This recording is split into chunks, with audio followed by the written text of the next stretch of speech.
My best friend and I take yearly vacations to different places. It's our way of taking a break from regular everyday life and getting to spend some quality time together. This year, we had a cabin booked in Washington State.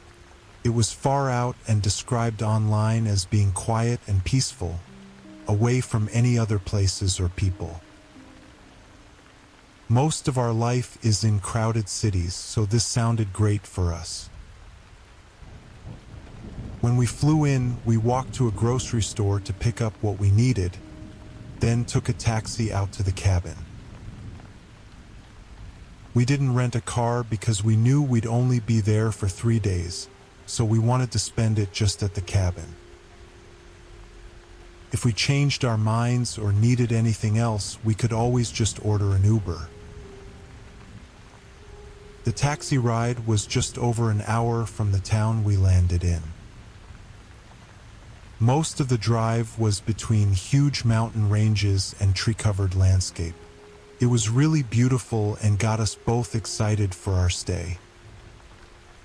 Then, at just about 7 p.m., we arrived at the cabin.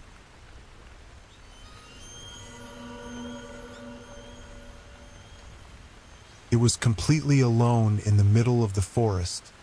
Even the driveway leading to it wasn't much more than some tire tracks in the dirt. We got out and paid the taxi, then brought our stuff inside. The cabin itself was small. The main floor had the kitchen and living room, with a ladder leading up to a loft area that had the bed in it. The bed area on the loft was short. You literally had to crawl into the bed, kind of like one you'd see in a tiny home. Anyway, we unpacked the groceries and made a very quick dinner since we were tired from the flight. Then we opened a bottle of wine to settle in for the night. We lit up the fireplace and chatted about how we were looking forward to the next few days. It was around 11 p.m. at this point, and as we talked, we both suddenly heard something outside. Someone was walking in the grass near the cabin.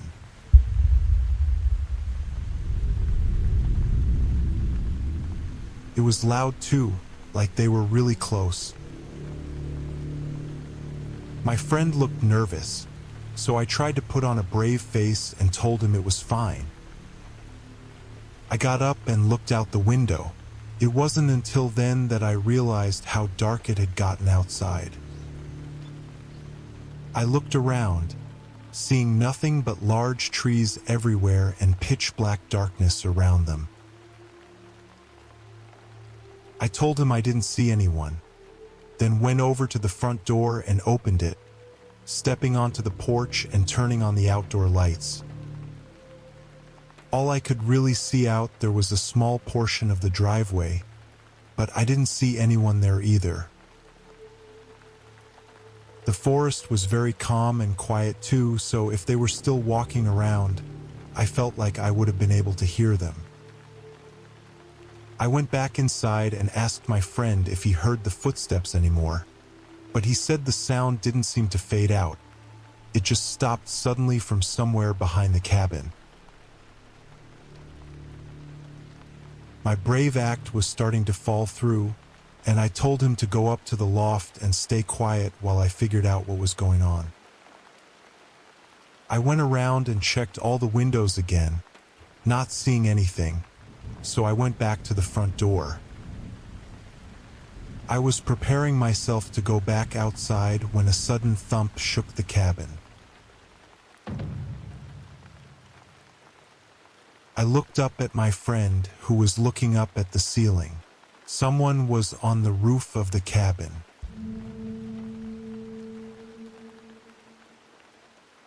I stayed inside and called the police, going over lengthy directions on how to get to the cabin we were at. Over the course of the hour that we had to wait, we could occasionally hear a few footsteps walking across the top of the cabin. About 45 minutes into the wait, though, we heard their boots hit the ground. followed by them calmly walking away. I looked out the window once more, seeing their outline disappearing into the forest. Police took our report and gave us a ride into town where we spent the rest of our vacation. What that person was doing miles away from civilization in the middle of a forest is terrifying, seeing as they were likely waiting for us to either go to bed or go outside. We're just thankful that we got out of there before something else could have happened.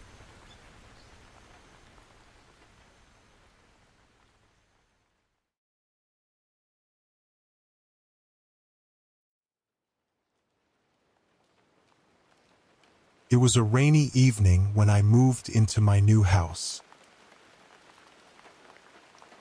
The first week passed without a hitch as I unpacked, bought some new furniture, and got everything set up the way I wanted.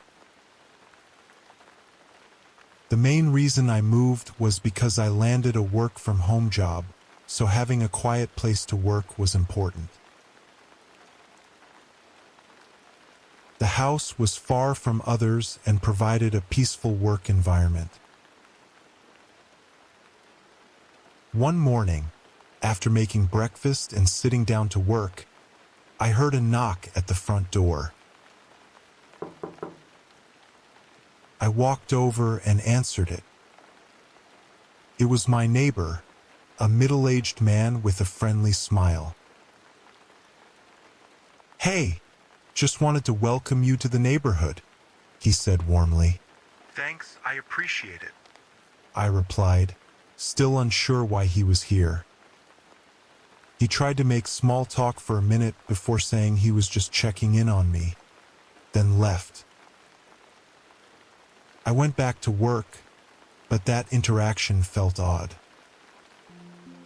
It wasn't that I minded him being friendly, but he could have just introduced himself casually another time instead of randomly dropping by.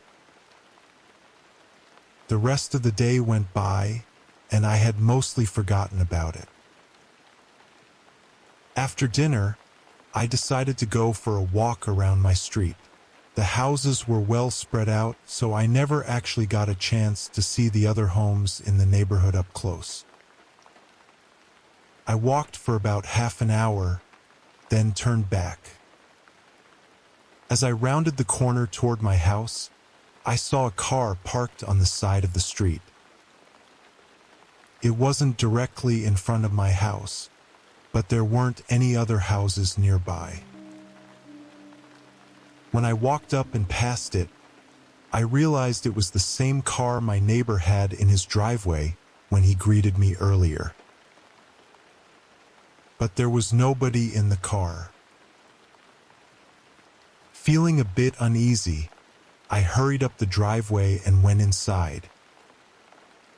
I looked out the windows, trying to see if he was in the yard or something, but I didn't see him. I wasn't scared, just uncomfortable and weirded out by the situation. I had just walked around the whole neighborhood, so I didn't know where else he could be other than near my house. After a while, I stopped looking because I wasn't seeing anything. Another hour or so went by until a knock came from the front door again. Looking out the peephole, I saw it was my neighbor. I sighed in annoyance and opened the door. He was smiling again, asking how I was doing. "Yeah, I'm still good, thanks. Can you just make sure to let me know when you plan on dropping by next time, though?" I said politely, trying not to be rude. He apologized and said he just wanted to make sure I was happy with the place. I smiled and said I had to get back to work, then shut the door. Something about that interaction, the way he talked, and the way he looked at me was really creepy. He obviously didn't understand social cues, but I don't know, he just rubbed me the wrong way. I went to bed that night, thinking of the best way to tell him I wanted to be left alone. He wasn't my landlord, but he was my neighbor, and I wanted to maintain a good relationship without constant drop-ins. I fell asleep still unsure of what to do, but was woken up not long after. It was well past midnight when a knock on my door forced me up.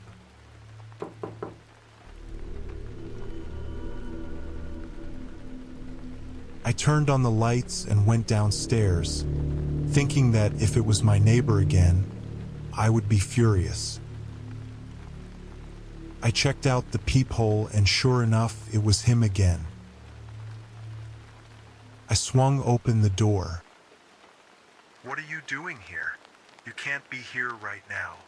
You need to leave," I said strictly, barely holding back my anger. That's when I saw he was holding a duffel bag. He explained that there was an immediate repair he needed to do on the pipes in the basement. He claimed he had an alarm hooked up on his phone that went off, saying there was a minor gas leak.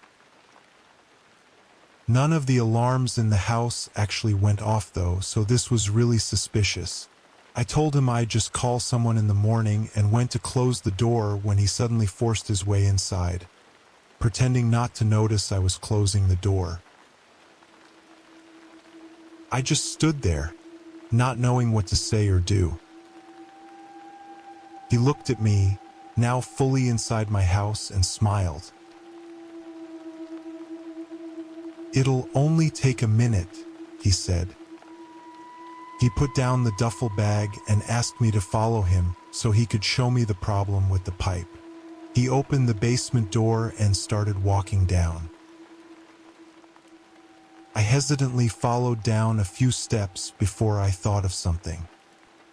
"Hold on, I'm gonna go get my phone so I can take pictures of it. I'll be right back," I said, hurrying back up the steps. Thankfully, he stayed in the basement. I rushed to my room, grabbed my phone and keys, then went to the front door. Before I left, I quickly went over to the duffel bag and opened it, just to make sure I wasn't wrong. Inside the bag, there were no tools, at least not normal ones. I didn't know what they were, and I didn't have time to figure it out. I heard him coming back up as I rushed out of the house and into my car, driving away. I called the police as I drove to a parking lot nearby. What happened after still bothers me every day. My neighbor was still there when they showed up. However, the duffel bag he came with was not. They never found it through everything. All that ended up happening was I was able to move out without having to pay the fee for breaking the lease. His showing up randomly and being creepy, or even inviting himself in, wasn't enough to do anything legally. I, of course, took the deal and moved out right away. But in the back of my mind, I know he's out there, probably doing whatever he was planning to do to me to someone else, and there's nothing I can do about it.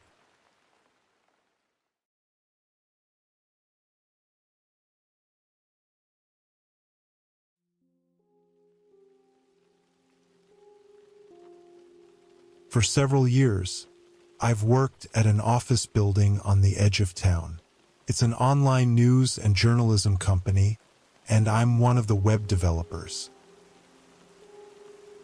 My job is usually just to make sure all the articles launch on the website properly and that the site runs smoothly and stays up 24/7. We usually had an overnight worker, but he recently quit, so the company kind of forced me to fill in until they could find someone else. At first, I didn't mind. How bad could it be? But I quickly learned it was awful. I was the only one in the building working overnight. I had no one to talk to and really nothing to do. I would just have to sit there by myself in a huge, empty office. On this rainy night, I was lucky enough to have a small project to do. It wasn't much, just adding a page to the website, but it kept my mind occupied for an hour. Once I finished it, though, I was back to just sitting and waiting. Eventually, I got up and made a cup of coffee and decided to take a walk around the building. I had never explored any of the other floors or rooms before, so I was both bored and curious. I stepped into the stairwell and walked up to the top floor. All the lights were off except for the one in the hallway. I walked down and casually looked into a few rooms, but there wasn't anything interesting, so I started walking back to the stairwell. But then a sound came from below me.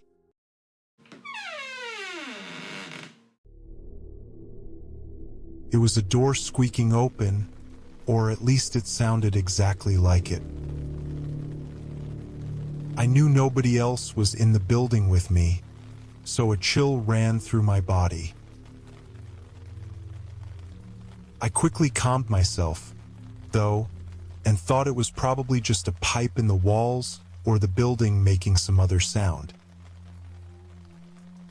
I walked back down to the third floor and began walking down the hallway toward my room, but something caught my eye.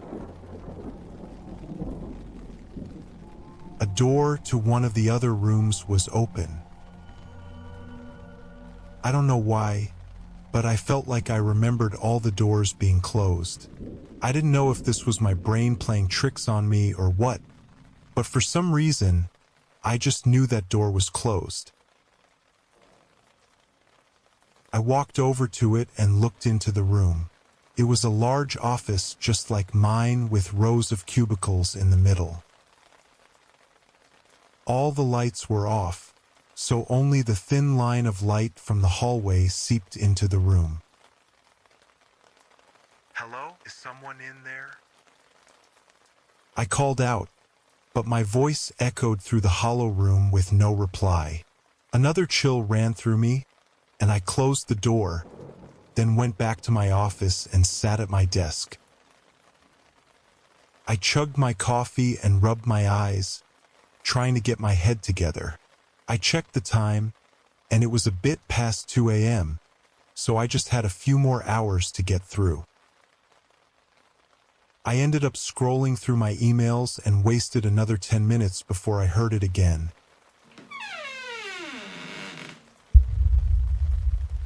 That same exact sound, this time noticeably coming from somewhere on my floor. I stood up, and with my heart racing now, I hurried to the door leading into the hallway. I opened it and looked out. That same door across the hallway was now open again. I felt my stomach tighten and my body go numb. Something was seriously wrong now. I decided there was no better time to leave than right now, as I wasn't going to risk looking around again. I stepped into the hallway and started hurrying towards the stairs. As I did, I heard a footstep behind me. I quickly glanced back. There was a man standing in the hallway.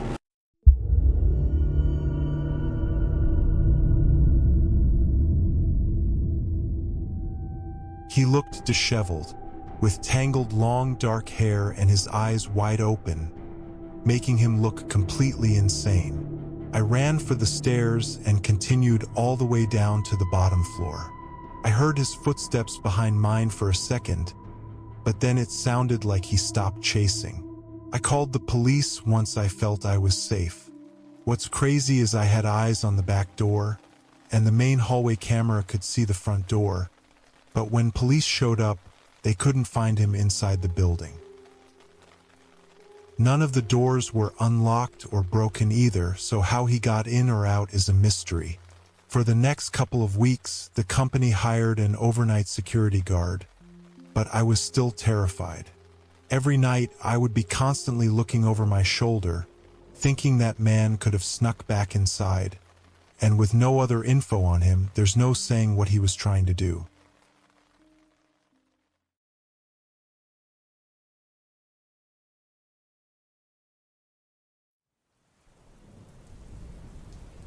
It was a rainy Friday night, and my roommate was out of town for the weekend, leaving me alone in our small apartment. My college classes were on break, and I had no plans or obligations, so I decided to enjoy a quiet night in. Around 9 p.m., the rain intensified, pounding against the windows and creating an almost rhythmic noise that filled the apartment. It was common for this time of year, but it always seemed to get worse with each storm. The trees outside swayed violently, and the house creaked and groaned in response. Knowing sleep would be elusive, I decided to play some video games. I turned on my Xbox and got absorbed in a game, losing track of time until I heard the doorbell ring. It was almost 11 p.m., and the storm was raging outside. Who could be at the door at this hour? I paused the game and went to the front door, peeking through the peephole but seeing nothing. Cautiously, I opened the door, and the wind and rain immediately hit me. There was no one there. I closed the door, puzzled, and went back to my game, convincing myself that maybe the wind had somehow triggered the doorbell. A few minutes later, I heard a loud crash from the backyard. I knew immediately it was the patio furniture. I rushed to the back door and saw everything scattered across the yard, blown around by the storm. I put on my shoes and ran outside, trying to gather the furniture and push it against the house to prevent further damage. As I was working, I noticed someone standing at the edge of the yard, watching me. I froze for a moment, staring back at them, but then quickly finished securing the furniture and ran back inside. When I looked out the back door again, the person was gone. My heart was racing, and I felt a sense of unease. I decided to stay in the living room, scrolling through my phone, trying to distract myself. Eventually, I grew tired and grabbed a blanket, lying down on the couch. The storm was louder upstairs, and I preferred to stay where it was quieter. I drifted off to sleep, hoping the rain would calm soon. A few hours later, I was jolted awake by a loud burst of wind shaking the house. Groggily, I sat up and prepared to check if the furniture outside was still in place. But when my feet touched the floor, they were soaked.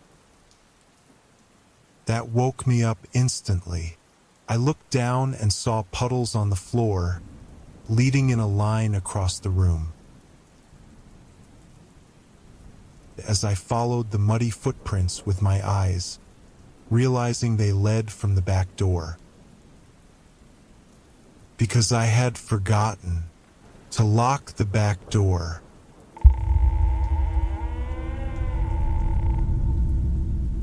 I locked the door and grabbed my phone to call 911, but a terrifying thought struck me. What if they were still inside? I moved to a hidden corner of the house and made the call, trying to stay as quiet as possible. The police arrived quickly and searched the apartment. They found the same footprints, but nothing more. It seemed like someone had walked through the house, watching me while I slept but doing nothing else. They suggested it might have been a personal attack, possibly aimed at my roommate. The thought that someone had been in the house watching me was deeply unsettling. I couldn't shake the feeling that if my roommate had been there, things might have turned out much worse. The police assured me they'd keep an eye on the area, but the sense of safety I once had in my own home was shattered. That night left me with a lingering fear, a constant awareness that someone out there might be watching, waiting for another chance.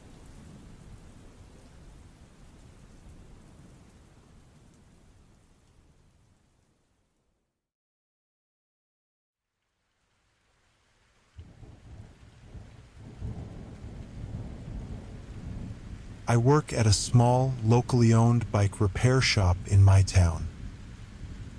The shop is run out of an old garage and has lots of broken bikes and bike parts piled up outside, which we call the junkyard.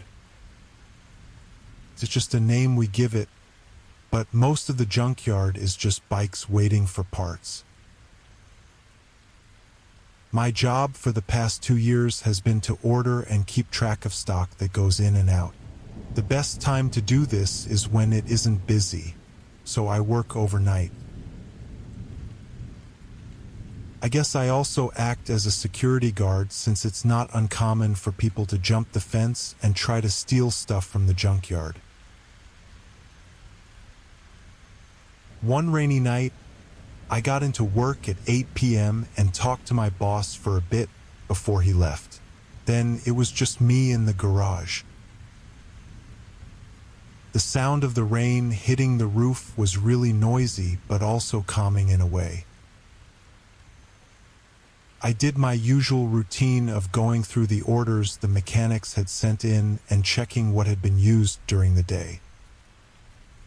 Everything was normal except one bike needed a very specific part, and the mechanic hadn't written down the model year, which was important. I got up from the desk and walked through the garage looking for this blue mountain bike, but I still didn't see it. I sighed, knowing it had to be in the junkyard, which was unfortunate because it was raining. After a brief coffee break, I grabbed my jacket and flashlight and went to the back door. The rain had picked up since I was last outside, but in the distance, I could see the bike hiding between a few other bikes. I stepped out into the rain and started walking over, turning on my flashlight. As I got about to the center of the junkyard, I saw a sudden movement in front of me that made me stop in my tracks. It was at the edge of the light, and I wasn't exactly paying attention, but it looked like a person moving from behind one of the bikes. The rain covered up any sound, so I just stood there and held my flashlight up, waiting for any more movement. "Hello? I saw you already. Just get out of here," I yelled, hoping it was just some kid messing around. I took a few steps closer to where I had seen them and yelled again for them to leave. I didn't see anything, so I moved closer and started looking around the whole area. Whoever was there must have left already. Honestly, I was relieved that I didn't have to call the cops or do anything drastic. I quickly walked over to the bike and got the model year, then jogged back to the garage and went inside. I took off my jacket and sat back at the desk, filling out the rest of the info and sending through the order. I was there for another half hour, filling out more order requests. Then I had to do the stock counting in the actual garage part of the building. By then, it was probably 12:30 or 1 a.m. I walked along the shelves and checked what everyday products and parts had been used up. While making my way down the first set of shelves, a sudden thud rang through the garage, and then the lights went out. I stood with my eyes wide open, staring into the darkness. I couldn't see anything, but between the sound of the rain hitting the roof, I could hear footsteps walking through the building. I stared in the direction of the sound and could tell they were coming toward me. I didn't know what to do, I was sure whoever was in here had shut off the power, but I didn't know why they were here. Without any light, I couldn't even run away. All I could do was listen to their footsteps grow louder. They were only about 10 feet away when I heard them stop. After a moment, I heard a box open and things being shifted around before the footsteps began moving away. I was holding my breath the whole time. After 30 seconds, it was completely silent. I waited for a few minutes before finally taking my phone out and calling 911, then using the flashlight on it to move toward the breaker room and flip the power switch back on. Looking through the garage with the police, all that was left were the wet shoe prints going through the building and out the back door. It seemed like the person that was out in the junkyard had probably slipped in while I was outside and the door was still unlocked. They stole a bunch of gear from our garage. Even though they likely didn't intend to hurt me, who knows what could have happened if they knew I was standing only a few feet from them. Without me ever getting a look at them, there's a chance they came fully armed and willing to do anything.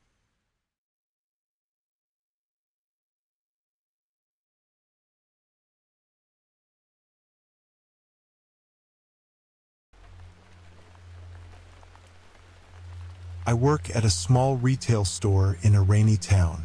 It shouldn't be any surprise to hear that I hate it there. The work, the customers, even some of the coworkers. But it's my first job and really the only one I was able to get with no experience. Over winter break, my school was out for 3 weeks, which meant I wasn't forced to only work closing shifts. I talked to my manager, who said I could take up a few overnight shifts if I wanted. I gladly accepted, knowing I wouldn't have to deal with customers and could mostly work at my own pace. I knew the overnight manager, Sam, and when I came in for my first overnight, he showed me what to get done and left me to do it. It was just the two of us working on opposite ends of the store. Being overnight, it was really nice getting to work in peace and even listen to music as I did. But it only took a couple of hours for the fun of it to wear off. I was actually getting really bored and even a little sleepy, not talking to a single person. It was just past 1 a.m., so I let Sam know I was going to take my 15. I grabbed my lunch from the fridge in the break room, then left the building and sat in my car. I scarfed down my food, hoping to have 10 minutes for a quick nap. But before I rested my eyes, I noticed someone standing next to the building. The entire parking lot was empty and dark, with only the lights from inside the retail store on, so there was no reason for anyone to be here. The guy was looking into the windows like he was trying to see inside. It was so odd that I felt like I had to stay awake to watch the guy. He looked like a pretty tall dude with short hair, wearing a dark leather jacket and some old boots. I watched him for the rest of my break, so a whole 10 minutes, and the guy still stood outside just watching in the windows of our store. Having to clock back in, I got out and started walking toward the front doors. I was walking fast, hoping to slip by without the guy having a chance to stop me. But before I even got halfway through the parking lot, he spun around and looked at me. His eyes were dead and sleepless, and he had a blank face. I kept walking, trying to make it to the door, but the guy immediately started walking over to me. He was maybe 10 feet away as I came up and started unlocking the door, and he called out to me as I hurried inside and locked it behind me. I just ignored him out of a gut feeling that he was up to no good. Maybe it was harsh of me to not at least see what he wanted, but at the time I just had a really bad feeling about him. I made my way to the back to use the bathroom, then was back on the sales floor a few minutes later. I wanted to get back to work, but I felt tempted to check on the front windows and see if the guy was still creeping around out there. So I walked up to the front, expecting to see his creepy eyes staring through the window, but he wasn't there, not even anywhere in the parking lot. I figured he left for good, so I went back to the aisle I was working in. Another few minutes went by. It was probably 1:30 by now when suddenly the alarm sounded through the building. I knew exactly what it was right away. It was the back door that was in the storage area of the building. Sometimes the managers would toss stuff in the dumpster out back and accidentally trip the alarm, but with only Sam working, it seemed really unlikely. I started making my way to the back of the store, but the closer I got to the doors to the storage room, the more the bad feeling crept up inside of me. If it was Sam, surely he would have shut off the alarm by now. Then I got to the back, and just before I entered, I heard a bunch of thuds coming from the other side. I quickly pushed open the door, and the sound stopped. Down the large hallway, I could see the back door wide open, and there was no sign of Sam anywhere. "Sam!" I called out. He didn't respond, but instead, a moment later, a head peered around the corner on the other end of the hallway. I recognized that man's creepy, dead look right away and felt my whole body tense up. After hesitating, I went right back the way I came, not stopping for anything until I got outside and into my car. I called 911, and it was as I did that I realized I still had no idea where Sam was. Cops arrived quick, running into the building and searching the whole place. Thankfully, they found Sam unharmed. He had locked himself in the manager's office after the guy broke in and chased him. He also explained the thud noises I heard, saying the man was pounding on the office door and trying to break it down. The guy ran away as soon as I did, so he was gone before the cops could get to him. We have a blurry image of his face from the security cameras printed out and hung up on the back wall so other employees can keep a lookout for him. As far as we know, he hasn't come back, and there's no saying what he was trying to do that night.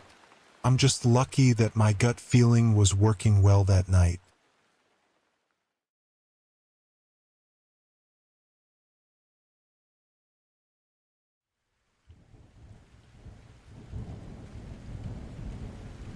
I do deliveries for my local Papa John's.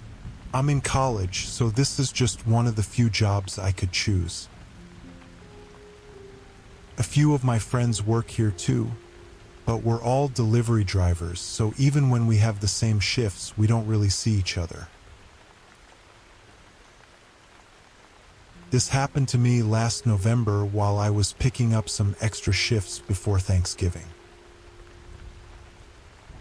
That night, it was raining heavily, making deliveries take longer than usual. While also getting more deliveries than usual, I was never too stressed about work, though going non-stop for hours on end was definitely not enjoyable. At 9:30 p.m., I grabbed my next set of orders to deliver and got in my car to get the directions up. I had 2 orders and the houses were just 5 minutes from each other, but they were both pretty far from the shop, about 15 minutes away, which was more like 25 minutes in this weather. The first part of the drive was normal, but then it began taking me toward the less visited part of town. The houses here were older, and most of the shops in the area had closed. Nobody ever came around here unless they lived there, because it was so old and just wasn't up to today's standards. After 20 minutes of driving, I pulled into one of the neighborhoods and drove down the road toward the first house. The road was very bare, no cars parked on the side, and most of the houses kind of looked empty. Once I got to the first address, I parked on the road and walked up to the front door. A kind old man answered the door and paid for the pizza. Then I went back and set the directions for the next house. It was in the same neighborhood, but I realized as I drove that it was taking me deeper into the neighborhood to the point where there were fewer houses and more space between them. By the time I got to the address, I couldn't see any other houses around. It was just trees surrounding the area. Again, I parked on the street and walked up to the front door. I knocked and waited patiently on the porch. It was pretty cold out, and the rain making my clothes soaked wasn't helping. Finally, after a minute, the door opened.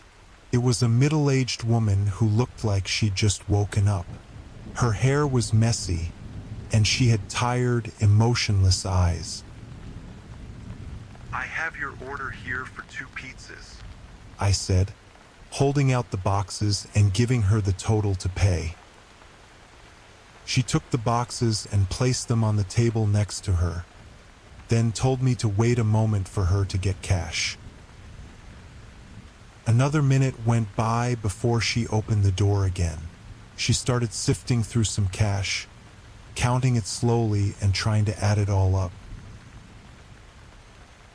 There was definitely something weird about her. It's hard to pinpoint what it was exactly, but everything she was doing was just very odd. Then, as if she wasn't struggling enough with counting the cash, she started up small talk with me, normal stuff like how my day was and all that. I responded politely, but it was just really weird, like she was stalling. At some point while she was talking, I looked back at my car, just to distance myself from the uncomfortable situation for a moment. But I was quick to see a man standing right next to it. He was looking in the windows and doing something to the door. When I looked back at the woman, her face had shifted into anger. I figured it all out too late though, as she reached out and grabbed me, then started yelling to the man by my car. He turned around and started sprinting towards us as the woman tried to pull me into the house. I pushed her away and broke free. Then my instincts took hold of me, and I sprinted into the trees. I could hear the man's heavy footsteps splashing in the rain behind me all the way through the forest until finally they started to fade away. After 2 minutes of sprinting, I stopped to catch my breath. Luckily, the streetlights were lighting up the area enough for me to navigate through it and back to one of the streets in the neighborhood. I called 911 once I got service, and after 10 minutes of waiting in the rain, an officer arrived.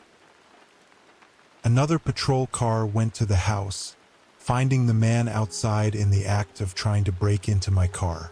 To keep things from dragging on, Basically, the motive was likely due to the couple running out of money and resorting to robbing my vehicle.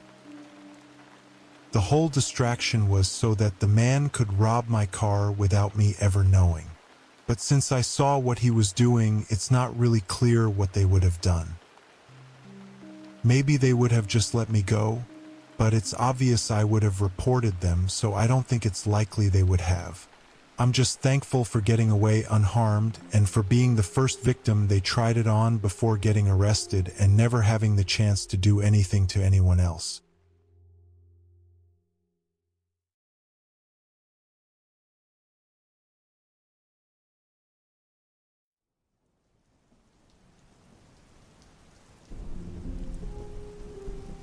It was a rainy night when I pulled into the parking lot of the small convenience store where I worked. I had the overnight 11 p.m. to 7 a.m. shift and had been at this job for several months. I didn't really like it, but finding another job was hard, and night shifts fit my schedule best. Still, I was always tired and struggled to get through each shift. I parked my car next to my coworker's and went inside to relieve him. He left a few minutes later, and it was just me for the rest of the night. My manager left a note on the desk with tasks to complete, but it wasn't much. I guessed it would take about an hour, so I decided to do it later to keep myself busy and awake during the long night. Around midnight, I noticed a car pull into the parking lot. It was an old sedan, and it parked near the entrance. With the rain pouring down, not many people were out, but getting a customer now and then was normal. I went back to my phone, scrolling through videos, not paying much attention. After about 10 minutes, I looked outside again and saw the car was still there. The headlights were off and the doors were closed, but no one had come inside. It seemed strange. I stood up and went to the window, looking out but seeing no movement. If they had been sitting in the car with it off, they must have been freezing. It was cold and rainy, and I started to get worried. I decided to go outside and check. I put on my jacket and walked over to the car. The rain was coming down hard, and I could barely see inside the car. I knocked on the window and called out. "Hello? Is anyone in there? Just checking if you're okay." From what I could see, the car seemed empty. Feeling more confused, I looked around the empty parking lot and saw muddy footprints leading from the car to the side of the building. I was getting soaked, so I decided to go back inside and warm up before investigating further. Once inside, I turned on the small heater next to the counter and warmed my hands. I was only there for a minute before I heard a loud thump from the back of the store. I spun around, not seeing anything, and slowly walked toward the back room. On the floor, I saw wet footprints, like someone had tracked in mud. Feeling a chill, I moved closer to the supply room and saw a dark figure standing behind one of the shelves.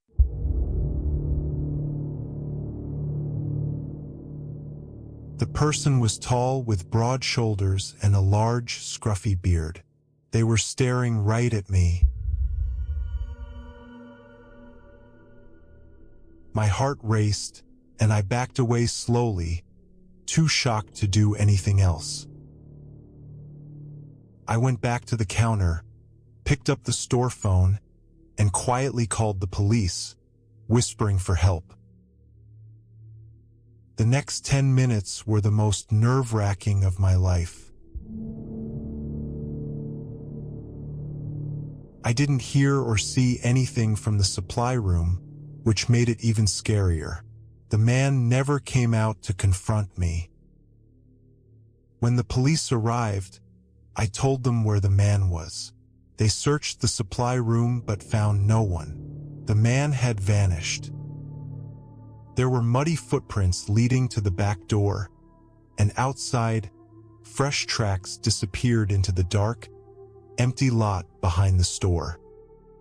Even though the police searched the area the following days, they found nothing. The car was towed, but they couldn't trace the owner. To this day, we have no idea who that man was, what he wanted, or where he went. It's a mystery that remains unsolved.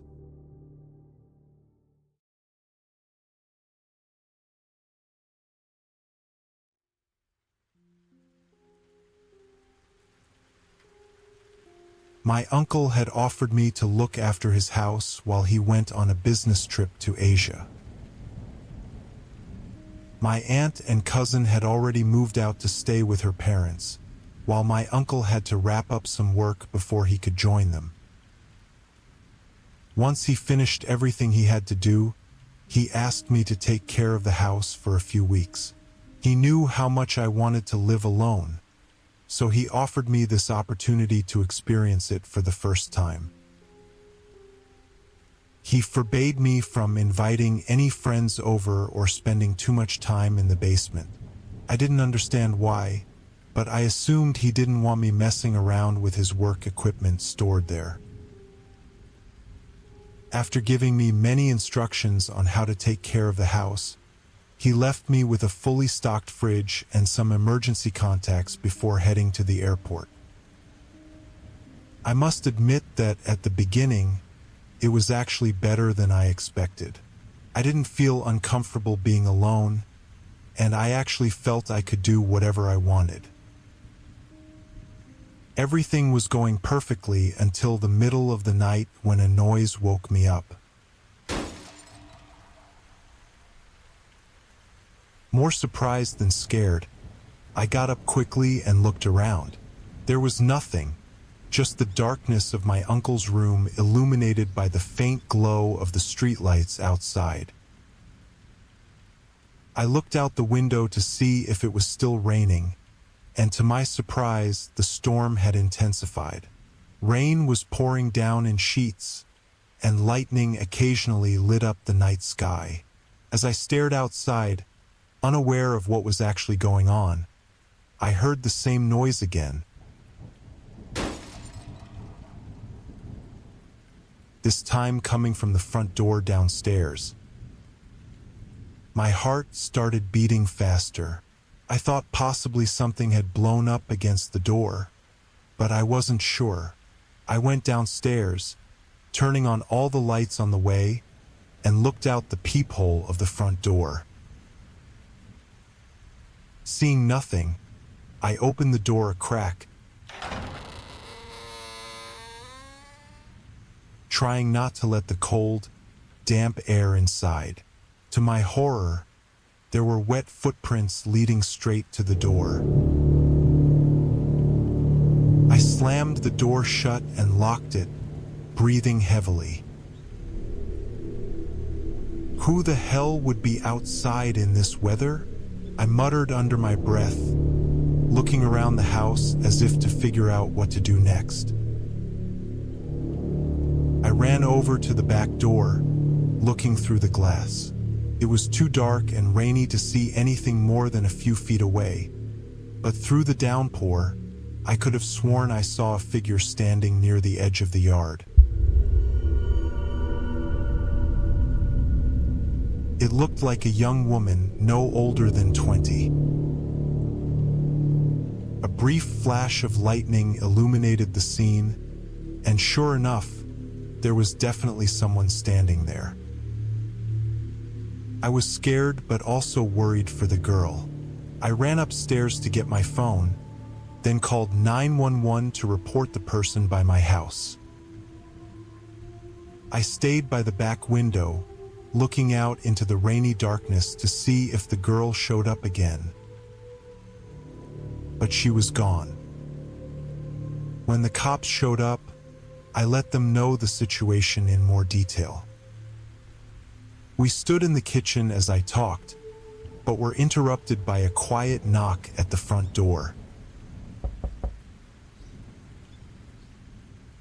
One of the officers told me to stay here while they both went to see who was at the door.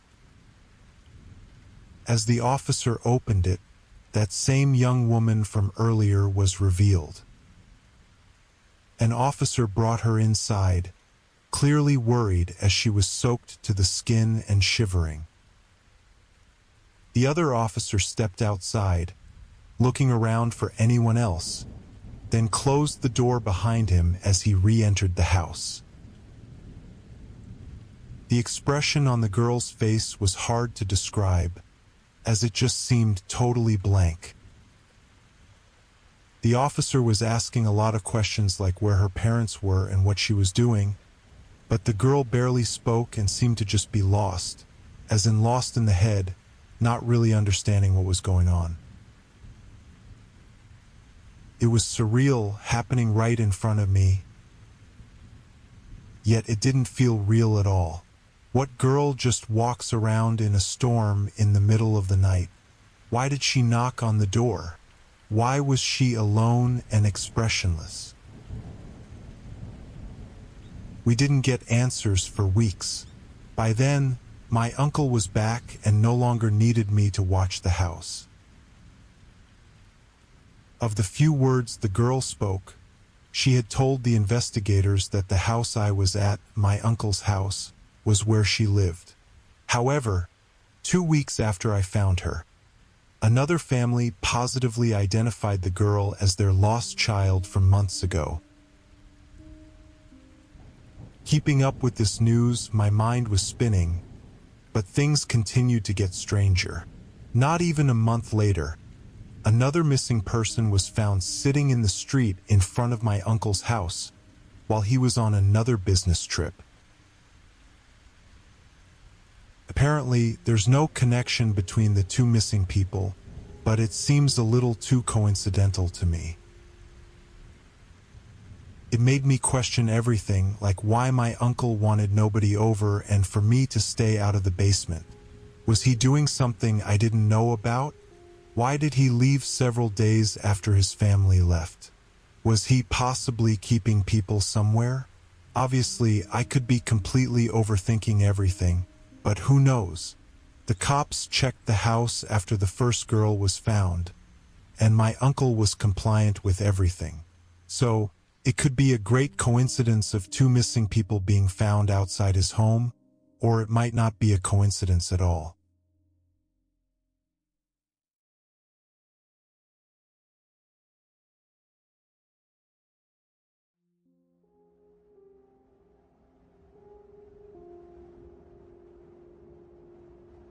It was early December, and I was home on my day off, enjoying a quiet evening by the fireplace. The weather outside was harsh, cold and snowy, just the kind I disliked. I had spent the day doing chores around the house, but now I was relaxing. The news was playing in the background, warning about high winds and possible blizzards expected to hit that night. By 5 p.m., I noticed the weather getting worse. I switched channels on the TV to find something more interesting. Around 7 p.m., the wind began slamming against the house, and it really did sound like a blizzard outside.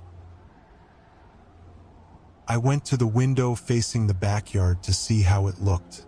At first, all I saw was snow rushing down with almost no visibility. But then, I saw something else. A figure walking through my backyard.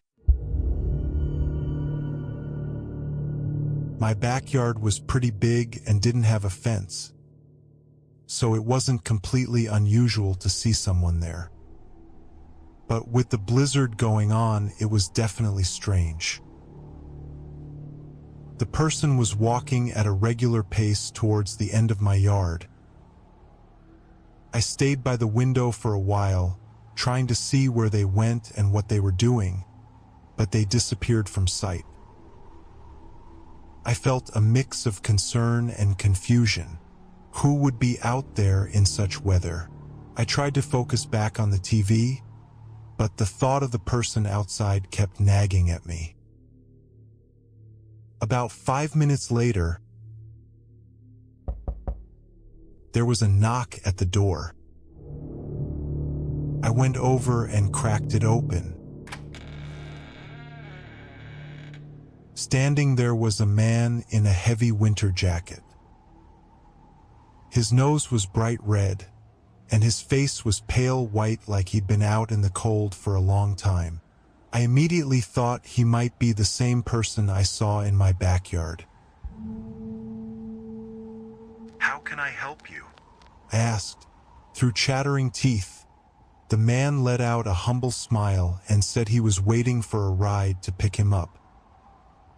He asked if he could stay inside for a few minutes to get out of the cold. I hesitated. Normally, I wouldn't let a stranger into my house, but seeing his state made me reconsider. It was a tough call. Instead, I told him he could wait on my porch, which had an overhang to block the snow. I also offered to give him an old jacket if he needed it.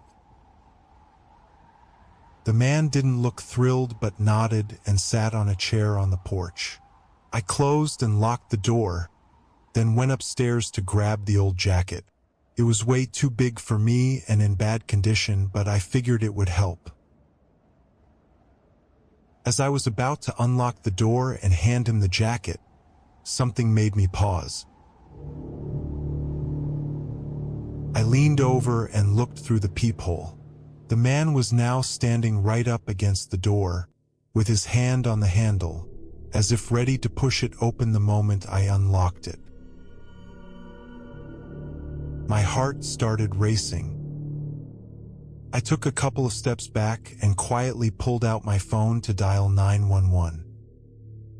Whispering into the phone, I kept my eyes on the door, knowing the man was just on the other side. The police said they were on their way, and I slowly crept over to the peephole again.